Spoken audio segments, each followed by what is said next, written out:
1957 അധികാരത്തിൽ വന്ന കേരളത്തിലെ ആദ്യത്തെ മന്ത്രിസഭയെക്കുറിച്ചാണ് ഈ വീഡിയോയിൽ പറയുന്നത്. ഇന്ത്യയിലെ ആദ്യത്തെ ജനാധിപത്യ കമ്മ്യൂണിസ്റ്റ് സർക്കാരായിരുന്നു ഇത്.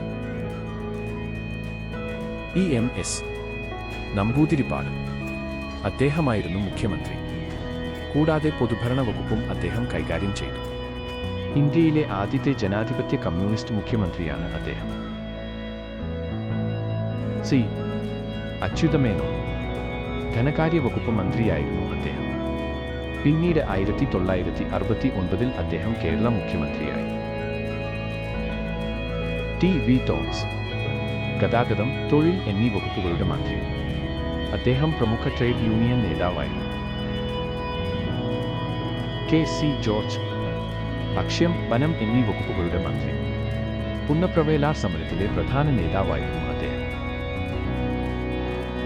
KP ഗോപാലൻ വ്യവസായ വകുപ്പ് മന്ത്രി. കണ്ണൂരിൽ നിന്നുള്ള പ്രമുഖ സ്വാതന്ത്ര്യ സമര സേനാനിയാണ് അദ്ദേഹം. TA മജീദ് പൊതുമരാമത്ത് വകുപ്പ് മന്ത്രി. വർക്കലയിൽ നിന്നുള്ള CPI നേതാവായിരുന്നു അദ്ദേഹം.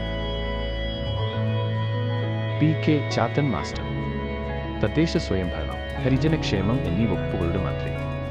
കേരള ചരിത്രത്തിലെ ആദ്യത്തെ ദളിത് മന്ത്രിയാണ് അദ്ദേഹം. ജോസഫ് മുണ്ടശ്ശേരി വിദ്യാഭ്യാസം, സഹകരണം എന്നീ വകുപ്പുകളുടെ മന്ത്രി. അദ്ദേഹം പ്രമുഖ സാഹിത്യ നിരൂപകനായിരുന്നു. വിദ്യാഭ്യാസ പരിഷ്കാരങ്ങൾക്ക് അദ്ദേഹം നേതൃത്വം നൽകി. KR ഗൗരിയമ്മ റവന്യൂ വകുപ്പ് മന്ത്രി. മന്ത്രിസഭയിലെ ഏറ്റവും പ്രായം കുറഞ്ഞ അംഗവും കേരള ഭൂപരിഷ്കരണ നിയമത്തിന്റെ ശില്പിയുമായിരുന്നു അവർ. VR കൃഷ്ണയ്യർ ആഭ്യന്തരം, നിയമം, ജലസേചനം, വൈദ്യുതി, ജയിലുകൾ തുടങ്ങിയ പ്രധാന വകുപ്പുകൾ കൈകാര്യം ചെയ്തു. അദ്ദേഹം പിന്നീട് സുപ്രീം കോടതി ജഡ്ജിയായി. ഡോക്ടർ AR മേനോൻ ആരോഗ്യ വകുപ്പ് മന്ത്രി.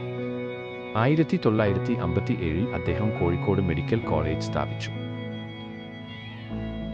ചരിത്രപ്രധാനമായ ഈ മന്ത്രിസഭ കേരളത്തിന്റെ വിദ്യാഭ്യാസ, ഭൂപരിഷ്കരണ മേഖലകളിൽ വിപ്ലവകരമായ മാറ്റങ്ങൾക്ക് തുടക്കം കുറിച്ചു. വീഡിയോ കണ്ടതിന് നന്ദി. കൂടുതൽ ചരിത്ര വിവരങ്ങൾക്കായി ഈ ചാനൽ സബ്സ്ക്രൈബ് ചെയ്യുക.